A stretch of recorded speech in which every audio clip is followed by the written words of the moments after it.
এখন আমরা একটা নতুন বাংলাদেশের স্বপ্ন দেখে বুলেটের সামনে নিজেদের বুককে পেতে দিয়ে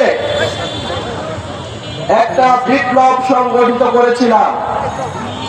অত্যন্ত দুঃখের সাথে বলতে হচ্ছে, যাদেরকে আমরা বিশ্বাস করে এই ক্ষমতার অধীনে বসিয়েছিলাম, তারাই ক্ষমতায় গিয়ে দুর্নীতির সাথে লিপ্ত হয়েছে বলে আমরা খবর পেয়েছি।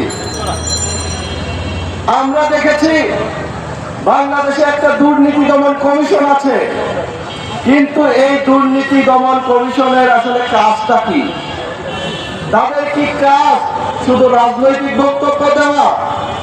আমরা দেখেছি আমাদের যে দুইজন ছাত্র উপদেষ্টা আছে, তাদের পিএসদের যে দুর্নীতির যে কথা উঠেছিল এবং এই তদন্তের মাধ্যমে তাদেরকে বহিষ্কার করা হয়েছে, কিন্তু তাদেরকে বহিষ্কার করার পরে অন্তর্বর্তীকালীন সরকার কি ব্যবস্থা নিয়েছে সেটা বাংলাদেশের ছাত্র জনতা জানতে চায়।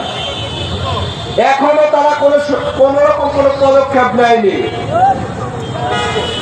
যেখানে তাদেরকে বহিষ্কার করা হলো, তাহলে কি অনৈতিক ভাবে তাদেরকে বহিষ্কার করা হয়েছে এটা আমরা বলবো, নাকি দুর্নীতি দমন কমিশন শুধু গুটি কয়েক মানুষের জন্য, হতদরিদ্রদের জন্য? আমি মনে করি আইন সবার জন্য সমান, সেটা হোক উপদেষ্টা, প্রধান উপদেষ্টা বা যেই হোক। কি আর বলবো, আমাদের প্রধান উপদেষ্টা, আমরা শুনেছি ওনার নাকি গ্রামীণ ব্যাংকের 600 কোটি টাকা ঋণ মওকুফ করে দেওয়া হয়েছে।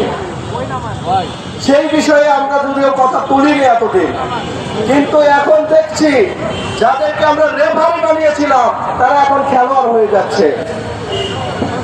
নিরপেক্ষ লোক হিসাবে আমরা ছাত্র উপদেষ্টাদের সেখানে বসিয়েছিলাম আমরা, কিন্তু পদত্যাগ করছে নিজেদের স্বার্থের কারণে। এটা কি হয়? আপনারা বলেন, যাদেরকে আমরা বসালাম বাংলাদেশের মানুষের কাজ করার জন্য, আমাদের অনুমতি ছাড়া তারা কেন পদত্যাগ করলো? তারা এখন নির্বাচন করবে, মানে আপনি ক্ষমতায় থেকে নিজের ফিল্ড গুছিয়ে নিজেদের মতো একটা নির্বাচন করবেন, মানে যেখানে জিততে পারবেন সেইখানে আপনারা, বা যেখানে আপনি নির্বাচন করবেন সেখানে ব্যাপক পরিমাণ বাজেট দিয়ে আপনি নিজেদেরকে মানে জয়ী করবেন। এটা আসলে মানুষের সাথে এবং জুলাই বিপ্লবের সাথে প্রতারণা।